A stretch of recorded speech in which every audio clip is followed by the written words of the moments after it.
Okay, everyone, welcome to your second Vikings lesson that you've done this term. Brilliant. So last week, Miss Cranshaw introduced you to the Vikings and you had a look at some dates and the way that things sort of slotted together. And today we're going to move on to look a little bit more in depth at the Vikings and who the Vikings were. So we're going to look at where the Vikings came from. We're going to look at where they travelled to, why and what was the effect. Okay, that's what we're going to look at today. So we're going to be understanding how and why the Vikings travelled to other places and changed history. Okay, so this here is a map. And the Vikings, it shows you here where they originated from, where they came from. So you had Vikings that came from Norway, Sweden and Denmark, from the three Scandinavian countries. And you can see here that most of the Vikings that came from Norway, they travelled north round Scotland, down to the southeast of Ireland, and that's where they mostly raided and settled. Then you've also got the Vikings that came from Sweden. They mostly went north towards the islands up at the top of Scotland and to the west of Scotland up here. The third set, the third country where the Vikings came from, they came from Denmark, which is this country here, and they travelled across to sort of North England, going down to just sort of around London area. Okay, there's also this part here of Wales that was also invaded by the Vikings. It's important to know as well that the Vikings invasions were very different to a lot of other Vikings. The Viking invasions were a lot different to a lot of other invasions that we've had over history. And that's because the Vikings tended to raid, which meant that they came over on their longboats. They would travel over to the country. They would quite often pillage, which would be to steal lots of things, sometimes to kill people, to take prisoners, to take slaves back to the Scandinavian countries, and then they would leave again. So they weren't necessarily at the start of the Viking era settling in Great Britain. They were traveling over to steal things. Now, at that time, England had a lot of things that were worth stealing because a lot of Great Britain had a lot of monasteries. Monasteries were very rich. They had lots of gold, lots of jewels, and so they were easy targets for the Vikings. They weren't very well protected either. So it was a very different time sort of for us, because at that time it was the Anglo-Saxons that were in Great Britain. The Anglo-Saxons weren't always going to be battling. They weren't always going to be defending the monasteries. So it was a very easy time for the Vikings to come over and to sort of to steal lots of things from those monasteries. So you can see here the maps. We've got Norway, Sweden, Denmark. Those are the Viking homelands. And then this is the Viking settlements, which were in England, Wales, Scotland, and in the south of Ireland. So here we've got a map. Now, if we were in school, then I would give you this map to colour in, and you would colour in the different places where the Vikings came from. Since you're not, I will colour it in for you, and I'll show you where they came from. So as we can see from this map here, you've got Norway, Sweden, and Denmark. So when you're looking at a map like this, and it's a bit difficult to sort of visualise it, you need to find something that is easy, something that's easy to find. For example, if you're looking at like Europe, it's quite easy to find Italy's boot here. That's quite an easy thing to find. It's quite memorable, easy to find. Another thing that's quite easy to find is Great Britain, because of the shape of it. Great Britain looks a bit like a triangle, and it's always got a little lump off to the side, so it's easy to find. So if we look on here, we can see here we've got this triangle shape, which is Great Britain. We've got a little island to the side, which is obviously now split into Northern Ireland and Ireland, Republic of Ireland. So we're going to colour in our Viking homelands. I'm going to pick the key to be purple. I'm going to pick a bit of purple here, colour it in. Not the best colouring. And then we need to colour in. So you can see from this map here that Norway is to the right and slightly to sort of the right of Scotland. So if we look here, that's this country here. So this here, and it goes all the way back up. Okay. Now, when we've been doing geography and we've been looking at where things are in the world, and we've been looking at lines of latitude, you can see that Norway, I've labelled that right, Norway is higher up than Great Britain. So you can start to think about the temperature. If it's going to be higher up, you know that it is going to be colder. You can see that there is probably going to be a lot more bad weather, a lot more maybe ice, lots more snow up at, because it's a slightly higher latitude. It also means maybe the days will be shorter as well. Remember, we learned about that in geography. So if you're not sure, look back at some of the geography videos and that'll help you. So we've got Norway there. Then to just below Norway, or to the right of Norway, we've got Sweden. So let's colour in Sweden. So Sweden is here, look. We go all the way. It's just a rough colouring in, guys. And we've got Norway there. And then we've got Sweden. So let's label Sweden. And then the last one we've got Denmark, which is here. And Denmark is this part that sticks out of Europe, and then it's got some little islands next to it. So let's look. We've got, not very easy to see, it's this one here and these tiny islands here. It's not the easiest to see because it's a bit small. This bit here and that bit there. Okay, so then we've also got Denmark. So those were the three areas that the Vikings lived, that the Vikings came from. So it was three separate territories. And you can see they're quite different, aren't they? Because Denmark is a lot further down. Denmark has a similar sort of climate to us. It's on the same low latitude, so it's probably going to be quite similar to us. Whereas Sweden and Norway are higher up in terms of latitude, which probably means that they are colder. And then what we need to look at is the Viking settlements. We're looking at where the Vikings settled in Great Britain. And you can see here, they settled in England. So we've got this little bit here that I think looks a bit like a leg, like a knee sticking out. So we've got the knee part of Great Britain, and it comes down. And they started where it comes down. So let's look for the knee. We'll do these ones in red. So you see here, the knee's there. So it's going to be there. So it starts there. And then where does it go to? And then it goes up, up, up to the bumpy bit where Wales comes out. So where the bumpy bit where Wales comes there. So it's like there. Okay. And then where was the top bit? Top bit is, you see here where it goes in a little bit. It kind of goes a bit up and then down. So we can see it's here and it goes up and down like that. And that is where the Vikings settled. So you can see that is our area. That's where we live. Yorkshire is in that area.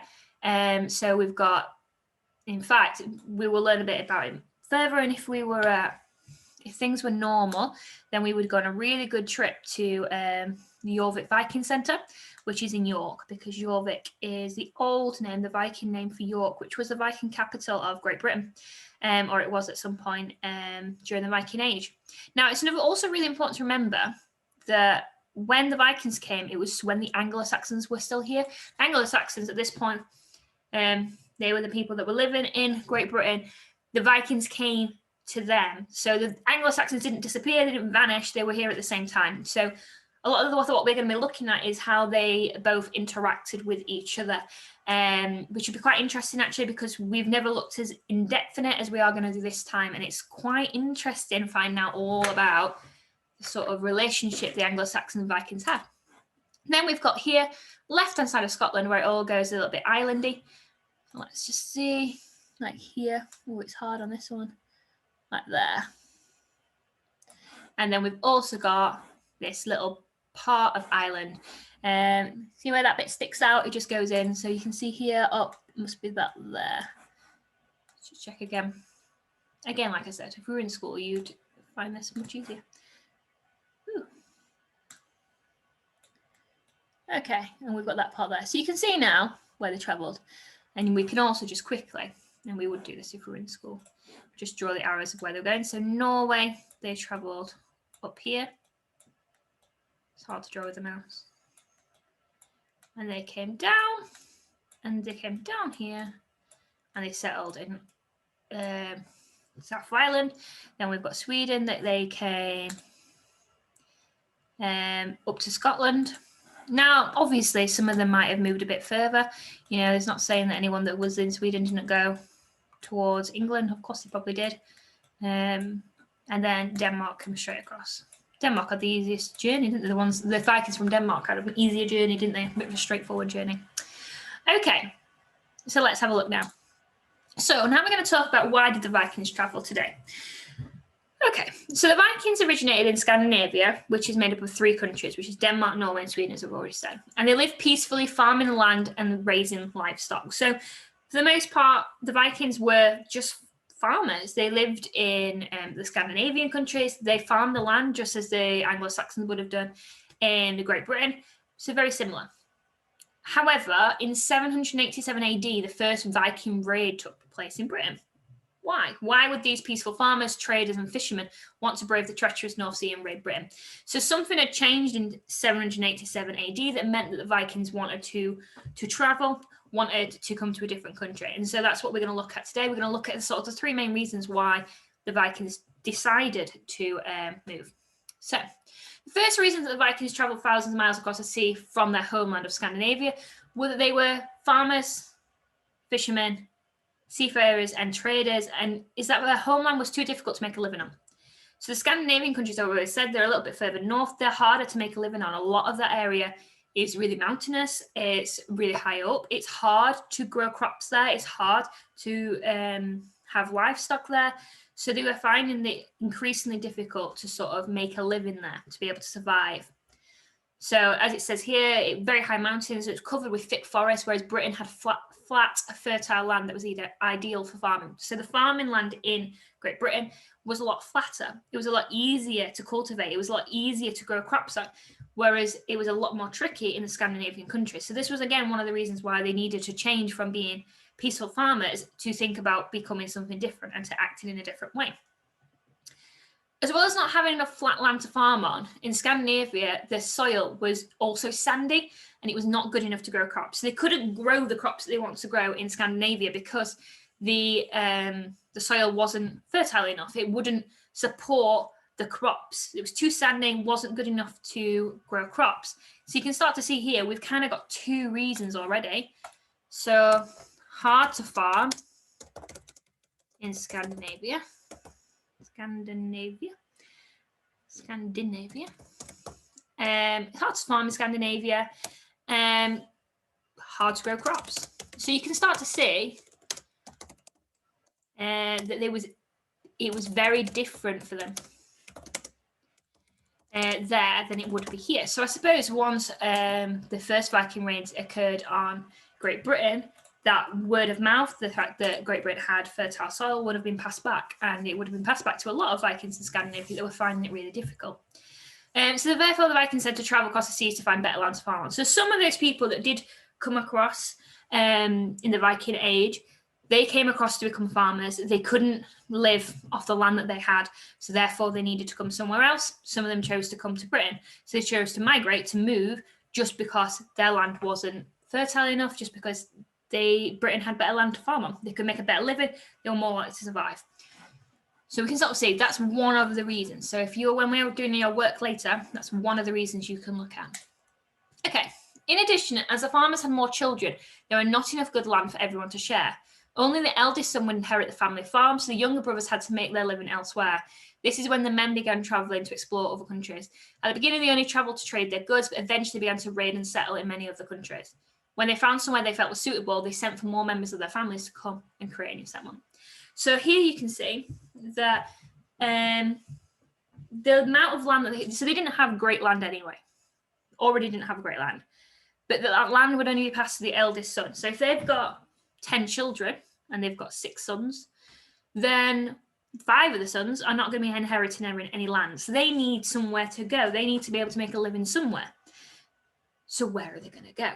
There's no more land. If they're limited for choices, that's when they start to think about traveling. And like it says, at first they were traveling just to maybe trade, and then they realized that there were other places that they could perhaps live, they could make a living. And so they moved to make other settlements, or even just to raid those other places, to steal things so that they had money. Okay. So if we're looking at the reasons from this little bit, not enough land for the amount of people. So those younger sons would form sort of like little sort of groups. to go and travel on in their Viking longships. And then because they were traveling, that's when they discovered new lands. And if they discovered somewhere that they felt was suitable, they would then tell everyone else about it, like I said. So we've got not enough land for the amount of people. Only the eldest inherited. Inherited means to get something from someone else. So if you, like, for example, if your parent has a really nice jacket, you're like, I like that jacket. And they say, right, when I don't want my jacket anymore, when I'm not here, you can have it. You're inheriting it from someone else. You're getting it from someone else. It's been passed down to you. So inheriting the land would be when the father died, the oldest son would go and get the farm. That's what it means to inherit it, would get it from their father. Okay, brilliant. Another important reason that Britain was a good place to raid was as there was much to steal. So Britain had lots of things to steal. So for the Vikings, that's an easy way to make some money, isn't it? If you don't have much land to farm on and you can't make money at home, but you can come across to Britain, you can steal stuff, a couple of days of work, steal a load of gold, go home, that's going to keep you fed all year, isn't it? So you can start to see why they would want to come here, why that would appeal to perhaps the Vikings. The kingdom and monasteries, such as Lindisfarne, which we'll learn about a little bit more in a couple of weeks, had more treasures and silver coins and were not ready for the attacking Vikings. So there was no protection from the Vikings. The Vikings were warriors, okay? They were brought up as warriors. They were great swordsmen, greatly skilled warriors, fighters. It wasn't the case in Britain. That wasn't what people like in Britain. And so when the British saw the Vikings come in with lots of weapons, not all of them would have had swords because swords would have been really, really expensive, but they would have had like pikes, long sticks with an iron end that you could sort of jab someone with. They would then be able to just take it because the British people at the time, the Anglo-Saxons, would have gone, just take it, because they couldn't defend themselves against the Vikings. The Vikings were highly skilled, whereas the Anglo-Saxon population were perhaps not like that. That wasn't what they were about, whereas the Vikings were bred, born fighting. That was kind of their thing. So many treasures and silver coins, and they weren't ready for attacking Vikings. When the Vikings attacked, the people of Britain didn't know what to do. Often the Vikings would leave with many treasures and some slaves to trade to their homeland. However, some Vikings then decided to settle on farmer land that they first came to attack. So this bit here is talking about what Vikings would do. Now, Vikings would come and they would attack, and they would steal anything they could steal that was worth money for them to take back home, to be able to sell, to be able to support their families. But they would, and they would kill.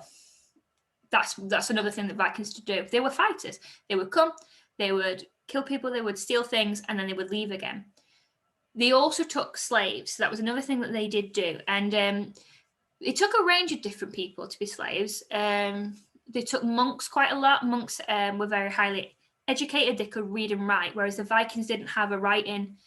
They didn't have a form of writing at that time, not the same as the Anglo-Saxons did. So they would take monks who could write for them, and they could write things down. They wanted the monks to tell the story of the Vikings, to explain what had happened. So they quite often would take them. There is some research, some historical data that suggests that the slaves that were taken were sort of given the ability to sort of work themselves up and then sort of leave, like the sort of become not enslaved anymore. But it was a definite thing that the Vikings did. They were very known for taking slaves back to sort of the Scandinavian countries. They did do that quite a lot, and there's a lot of historical records of that happening. Another thing that we do know, so we do know that at the start, the Vikings came over, they attacked, they stole, and then they went back home again. We do know that later on in the Viking period, they then decided to come and settle the same places they'd been stealing from, and they decided to set up homes here. So while as at first it began as sort of raids and stealing, it then, as they realized that they could perhaps make more of a living off the land if they came over, that's when they sort of became a country. Okay, we're going to move on.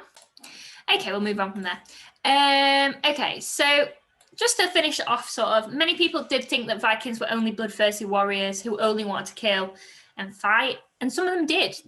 That is true for some of them. However, they were also peaceful farmers who only wanted some more land on which to grow their crops and raise their families. These reasons show that, as well as being peaceful farmers, Vikings were also warriors who wanted to steal treasure, gold, and silver. So I think it's important to realize that, like anything, it's far more complicated than the Vikings just being good or just being evil or just being warriors and just being farmers. There was a very complicated, it's 3 separate countries, Scandinavia is split into 3 separate countries. And within that, there would have been people who were peaceful and wanted to come over and just farm the land. And there would have been people who were not. What we do know for a fact is the Vikings were warriors. And that was something that it was very much their mentality. And so coming over and taking easy pickings of gold and silver that weren't really well defended, the Vikings would have seen that as not necessarily a bad thing for them. They wouldn't have seen themselves as the bad guy necessarily. They would have seen themselves as taking something that wasn't very well defended. So I think it's important to keep that in mind, that we can't just say the Vikings were all terrible and the Anglo-Saxons were all good. It's far more complicated than that. Now you've looked at lots of different periods of history. You've looked at like the Romans, the Greeks, and none of those people you can say with any sort of definite or good or bad. It's far too complicated for that. And what we're going to do over the next few weeks is we're going to look into a little bit more depth about each of lots of events within the Viking times and sort of see what that suggests about who they were as people. It's really difficult as well, and this is just an additional thing, it's not really to do with your work today. It's really difficult as well for us to tell too much about the Vikings because there are no written accounts by Vikings of themselves. Vikings didn't have their own sort of way of writing, and most things that we have now that still survives, any historical records, come from Anglo-Saxon kings and Anglo-Saxon sort of in monasteries and things like that. So it's really important to realize a lot of the historical data we have is very biased because it's written by one side.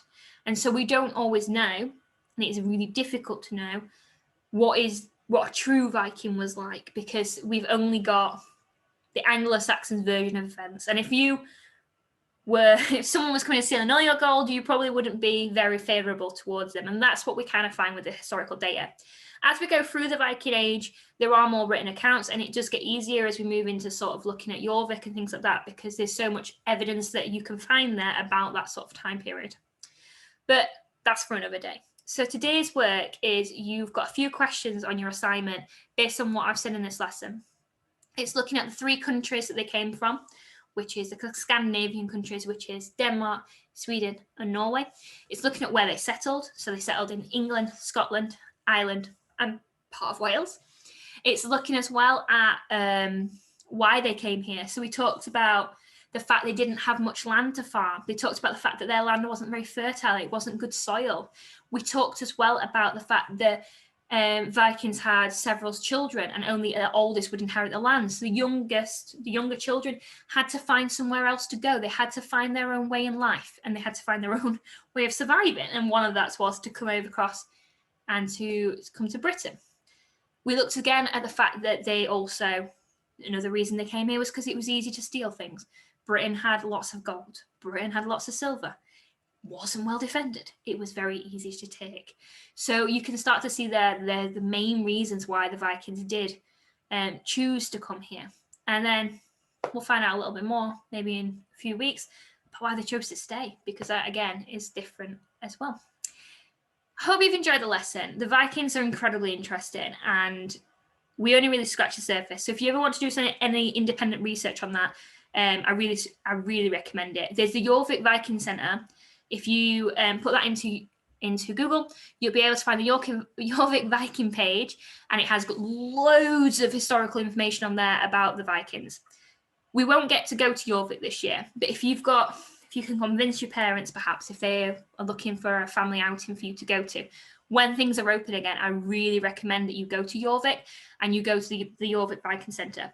It's underground and it's amazing. It's really, really fascinating. And there's also a second one, which is called Dig, which looks again at sort of the archaeology and sort of the historical evidence that they've found under York. Again, that's really interesting for extra information. There's also more information on like sort of primary resources online. So if you just Google the Vikings, put for kids, because the Vikings were killers, and it is also a TV show. So just make sure like Viking information for kids. Have a look online because you'll find out so much, and I'm really interested in what you find. History is so amazing, and it's really, really interesting. So hope you've enjoyed it anyway. Your work is on your assignments. I've talked you through each of the parts on there, so you should be fine. And I will put a little quiz on there just to test your knowledge. So enjoy the rest of your day. I hope you enjoyed this. Bye.